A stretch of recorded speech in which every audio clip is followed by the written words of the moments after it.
యూనివర్సిటీలపై భూబకాసుర హస్తం. రేవంత్ రెడ్డి కాదు, భూదందాల రెడ్డి. యూనివర్సిటీలు అంటే జ్ఞాన కేంద్రాలు. దేశానికి ఎంతో మంది మేధావులను తీర్చిదిద్ది అందించే కేంద్రాలు. అలాంటి యూనివర్సిటీలపై కాంగ్రెస్ సర్కార్ ముప్పేట దాడి చేస్తోంది. సరస్వతి తల్లి నడయాడే విద్యాలయాల్లో రేవంత్ రెడ్డి భూబకాసుర హస్తం తిరుగుతోంది. ఇప్పటికే పాలన చేతకాక విద్యా వ్యవస్థను సర్వం భ్రష్టు పట్టించిన రేవంత్ రెడ్డి యూనివర్సిటీల ఉనికి లేకుండా చేద్దామనే కుట్ర పన్నుతున్నాడు. తన భూదాహానికి యూనివర్సిటీలను బలి చేస్తున్నాడు. ఈ క్రమంలోనే బుల్డోజర్లు, జేసీబీలు విశ్వవిద్యాలయాల్లో విచ్చలవిడిగా తిరుగుతున్నాయి.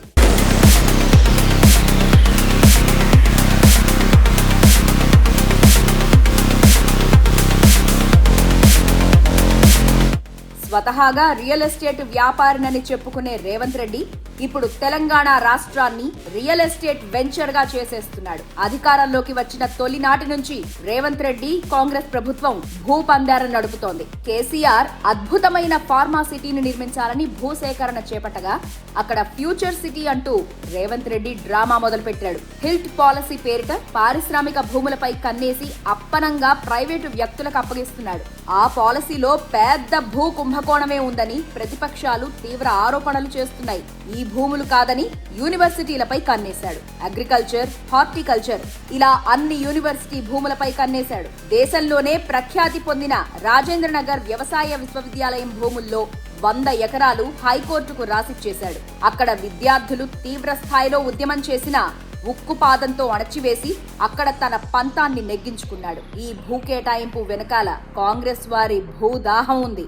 ఇక హెచ్సియు భూముల వ్యవహారం దేశవ్యాప్తంగా తీవ్ర సంచలనం రేపిన విషయం తెలిసిందే. సినీ, రాజకీయ, వ్యాపార మేధావులు, పర్యావరణవేత్తలు భారీ స్థాయిలో ఉద్యమం చేయడంతో రేవంత్ రెడ్డి దిగిరాక తప్పలేదు. కానీ అతడి భూదాహానికి వేల ఎకరాల్లో ఉన్న జీవ వైవిధ్యం నాశనం కాగా మూగజీవాలు దిక్కులేనివిగా మారి ఎటు వెళ్లిపోయాయో తెలియదు.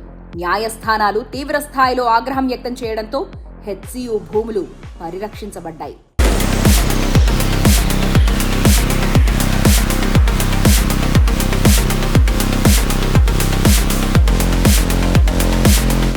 హెచ్సియులో కుదరకపోవడంతో రేవంత్ రెడ్డి మరో యూనివర్సిటీపై కన్నేశాడు. మౌలానా ఆజాద్ ఉర్దూ విశ్వవిద్యాలయం భూములపై భూబకాసుర హస్తం కన్నుపడింది. హైదరాబాద్ లో అత్యంత ఖరీదైన ప్రాంతం గచ్చిబౌలిలో ఉండడంతో ఉర్దూ యూనివర్సిటీ భూములు తీసుకోవాలని కాంగ్రెస్ సర్కార్ నిర్ణయించింది.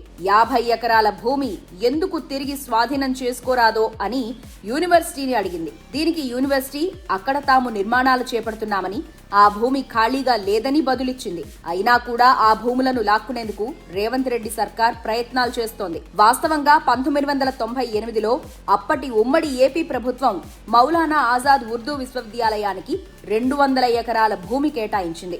మణికొండ జాగీర్లో ప్రస్తుతం 50 ఎకరాల భూమి ఉండగా అది ఖాళీగా ఉందని దాన్ని చెరబట్టేందుకు కాంగ్రెస్ ప్రభుత్వం కుట్ర పన్నింది. ఆ భూముల వ్యవహారం రాజకీయంగా తీవ్ర దుమారం రేపుతోంది. ఇప్పటికే ఉర్దూ యూనివర్సిటీ విద్యార్థులు పోరాటం ప్రారంభించగా త్వరలోనే అన్ని విద్యార్థి సంఘాలు రంగంలోకి దిగనున్నాయి. మను భూములను స్వాధీనం చేసుకునే కుట్రపై ప్రధాన ప్రతిపక్షం బీఆర్ఎస్ పార్టీ తీవ్ర ఆగ్రహం వ్యక్తం చేస్తోంది. ఇప్పటికే ఆ పార్టీ వర్కింగ్ ప్రెసిడెంట్ కేటీఆర్ తో పాటు మాజీ మంత్రి హరీష్ రావు స్పందించి ఉర్దూ యూనివర్సిటీ భూములను తీసుకుంటే ఊరుకునేది లేదని హెచ్చరించారు. అగ్రికల్చర్, హార్టికల్చర్, హెచ్సియు తర్వాత ఇప్పుడు ఉర్దూ విశ్వవిద్యాలయంపై ప్రభుత్వం కన్ను పడిందని, ఎట్టి పరిస్థితుల్లోనూ ఆ భూములు ప్రభుత్వపరం కాకుండా అడ్డుకుంటామని విద్యార్థి లోకం, తెలంగాణ సమాజం చూస్తూ ఊరుకోదని కాంగ్రెస్ సర్కార్ను కేటీఆర్, హరీష్ రావు హెచ్చరించారు. ఇలా నగరంలో ప్రతి యూనివర్సిటీ భూములపై కన్నేసిన కాంగ్రెస్ ప్రభుత్వం ఉస్మానియా యూనివర్సిటీ భూములపై కూడా కన్ను పడుతుందని విద్యార్థి సంఘాలు చెబుతున్నాయి. ఇప్పటికే రేవంత్ రెడ్డి కన్ను పడిందని, అందుకే తరచూ ఓయూలో పర్యటిస్తున్నారని ఉదహరిస్తున్నారు. నగరంలో నల్సార్, తెలుగు విశ్వవిద్యాలయం, అంబేద్కర్ ఓపెన్ యూనివర్సిటీలు ఉన్నాయి. ఆ భూములపై కూడా రేవంత్ రెడ్డి కన్ను పడితే ఇక అంతే అని విద్యార్థి సంఘాలు, ప్రధాన రాజకీయ పార్టీల నాయకులు ఆందోళన వ్యక్తం చేస్తున్నారు.